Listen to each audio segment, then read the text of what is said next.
Due to the graphic nature of this program, viewer discretion is advised.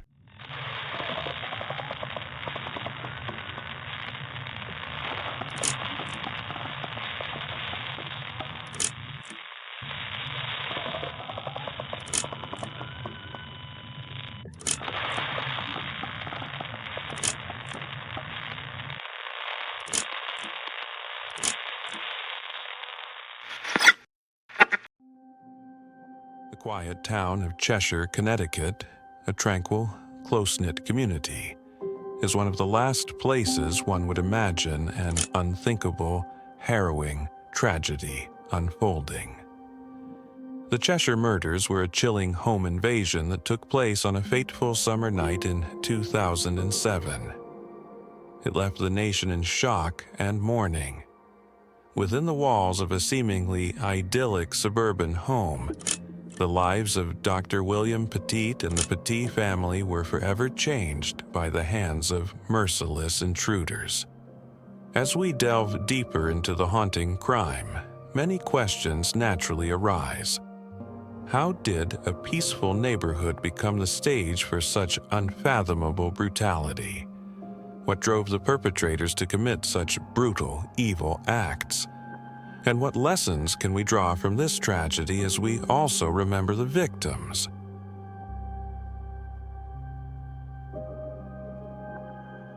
Before getting into the chilling specifics of what happened that night, let's briefly linger on the two individuals that would be charged for the heinous crimes.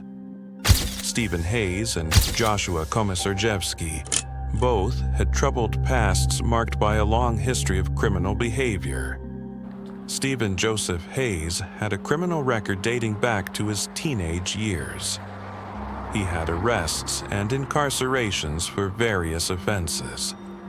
His criminal activities continued up to the fateful night of the home invasion. Joshua Komisarjevsky faced numerous charges throughout his life as well. He was convicted of his own sister and later committed multiple burglaries. He took perverse pleasure in invading people's homes. Both individuals had taken part in criminal acts before. So, upon meeting one another at the Silliman halfway house in Connecticut, the friendship they struck up was a recipe for further crime.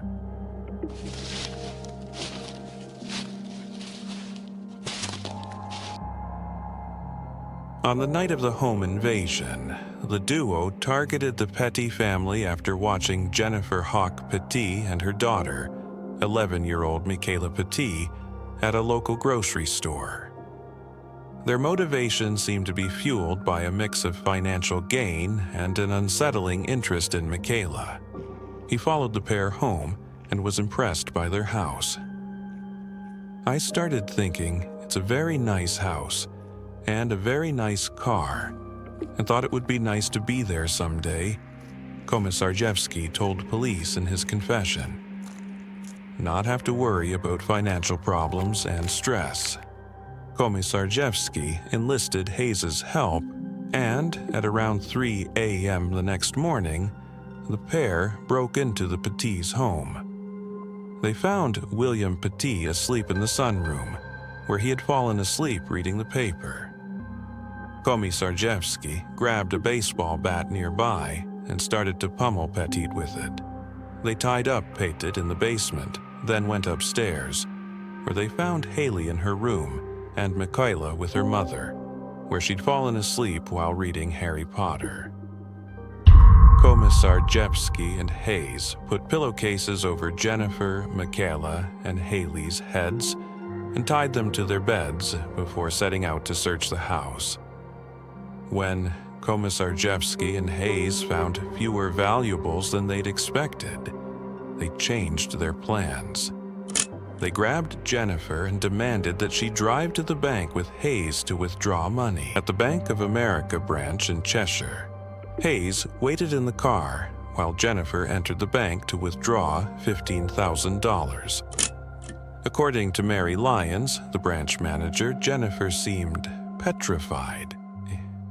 She explained to me that her family was being held and as long as she got the money and got back to the house, everybody would be okay, Lyons recounted to USA Today 10 years later. I just knew from the look on her face and the look in her eyes that she was telling the truth. Her eyes told me. A look from one mom to another mom. Lyons approved the withdrawal and called the police as soon as Jennifer and her captor drove away. Sadly, Jennifer Hawke-Petit and her daughters would never be seen alive again.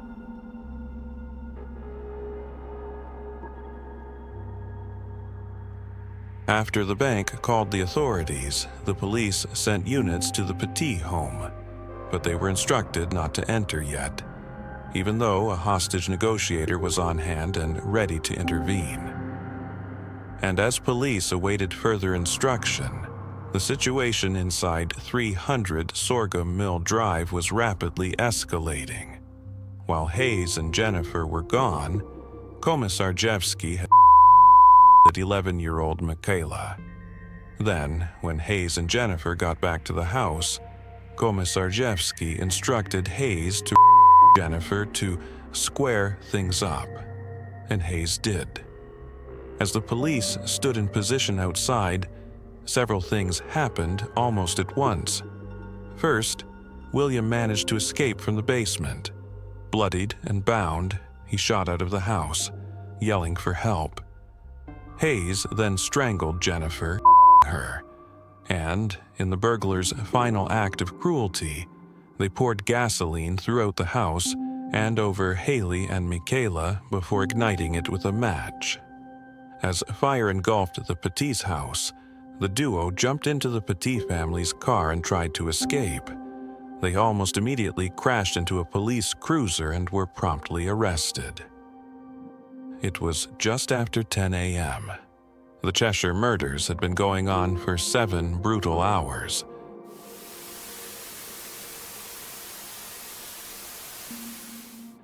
In the horrific aftermath of the Cheshire Murders, Jennifer Hawke-Petit, Hayley Petit, and Michaela Petit all lay dead. Jennifer had been strangled to death, while both Hayley and Michaela suffered intense burns and died of smoke inhalation. Komisarjevsky and Hayes, who were tried separately, accused the other of lighting the final fatal match, and were both sentenced to death. However, Connecticut has since abolished capital punishment. They'll instead spend the rest of their lives in prison. As for William Petit, the only survivor of the Cheshire Murders, in the wake of the gruesome crime, he's been forced to create a new life for himself.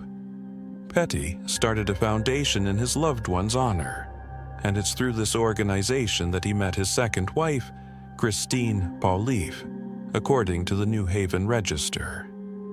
The two now have a young son. It's always there, Petit told the New York Post of his memories of the Cheshire Murders.